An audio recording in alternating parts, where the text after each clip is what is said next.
I found an article yesterday in the Mail Online, in the female section of it, and the title of the article is "Are Mothers Teaching Their Daughters to Hate Their Bodies?"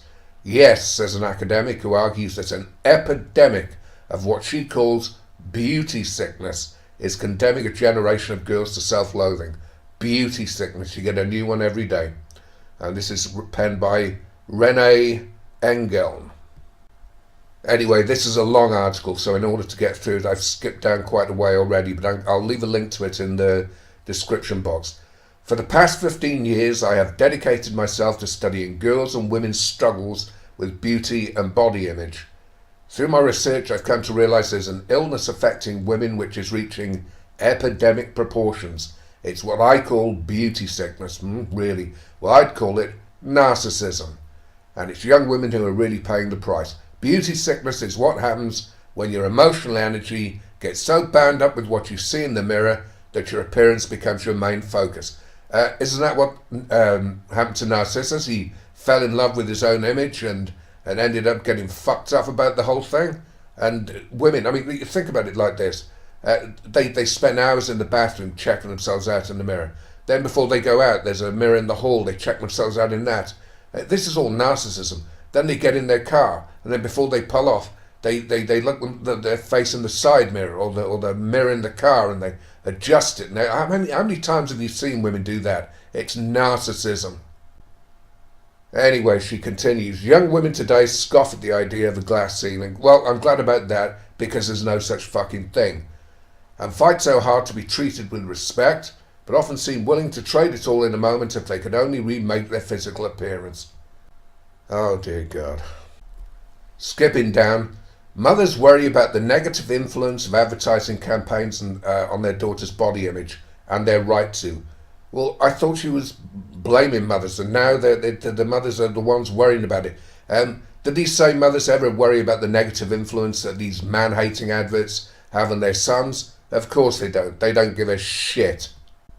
She goes on to point out it's no wonder 85 to 90% of surgical and non-surgical cosmetic procedures are performed on women. Yes, of course, because they're narcissists.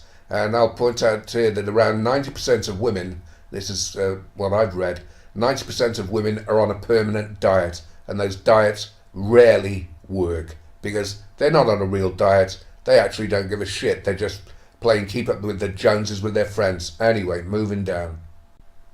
One study suggests 34% of 5-year-old girls deliberately restrict what they eat at least sometimes, and 28% of these girls say they want their bodies to look like the women in films and on TV.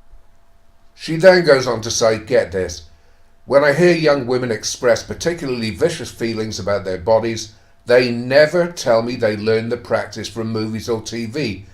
Are you reading your own fucking article, woman? Or even friends? They tell me, as Stephanie did, whoever the hell Stephanie is, that they learned it from listening to their own mothers. These are the same mothers then that are concerned about the advertising. Fucking women, Jesus Christ. Sorry if I sound so fed up here, but this is a long article and I've got to read the whole bloody thing. Skipping down again. The problem for girls today, more so than those growing up 20 or 30 years ago, is their body image is under constant attack in the wider world, from the countless image of perfected, unreal female beauty we're bombarded with in advertising, film and TV. Well, I tell you what, when women start showing some concern about the way that adverts mock men and denigrate men, and the way that television and comedies and dramas and soaps make fools of men, then maybe I'll start showing a little sympathy.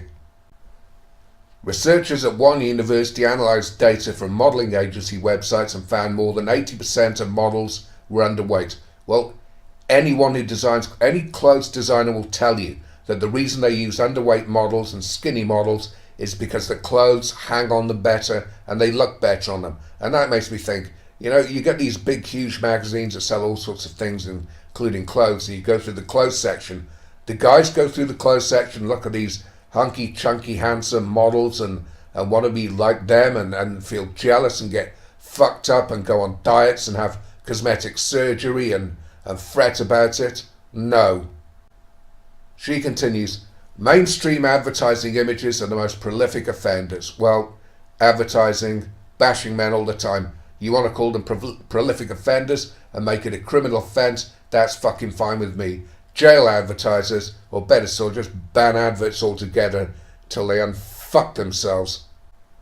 In one experiment I carried out, female university students railed against advertisers for using models who were dangerously thin, but they followed those complaints with a desire to be as thin as the women they were looking at. I mean, doesn't that just sum up the fucked up stupidity of women when it comes to their narcissistic bullshit? She then goes on to mention beauty companies that are trying to redress the balance with advertising campaigns that aim to encourage a healthy body image. But in her opinion, I believe campaigns like this, which try to encourage a woman to believe she's beautiful as she is, backfire when it comes to encouraging positive body image. One experiment I carried out with female students found making them repeat the thought, I like my body, left them feeling worse about their bodies. Oh, fuck. Well, why don't you tell them that to hate their body? Maybe that'll have the opposite effect. I don't know. Sorry, she continues. The problem is telling a woman you are beautiful encourages her to think about her appearance, which prompts her to think about the bit she's unhappy with and leaves her feeling less attractive. You just can't fucking win. You tell a woman she's beautiful, she thinks she's hideous. You tell her she's hideous, she thinks she's hideous. Oh, fuck. If we want to improve girls' physical and mental health, we don't need to talk about beauty in a different way. We need to spend less time talking about it, full stop. Well then, why have you written a fucking book about it, woman? I was just about to finish, but I remember I did another paragraph which I just skipped up to. In a study of 100 British women, researchers assigned women one of 3 tasks for 10 minutes. Perusing a fashion magazine website, a craft website, or Facebook. Can't they do them all at the same time? I thought women could juggle. I thought they could do everything at once. Anyway, she says, overall, spending time on Facebook put women in a more negative mood. It was also more likely to increase women's desire to change their appearance. Well then, why do they fucking go on Facebook? This is not beauty sickness. This is narcissistic masochism. That's the best way to put it. Women are narcissistic masochists, and of course, they usually end up taking the shit out on men anyway. Well, at least this is an article that doesn't blame men. So if you've made it this far, I admire you for your tenacity, but don't forget I had to read the bloody article over and over.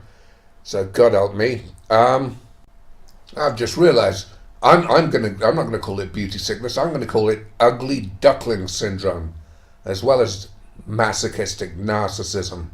Anyway, thank you for listening. Thumbs up if you like, and thank you.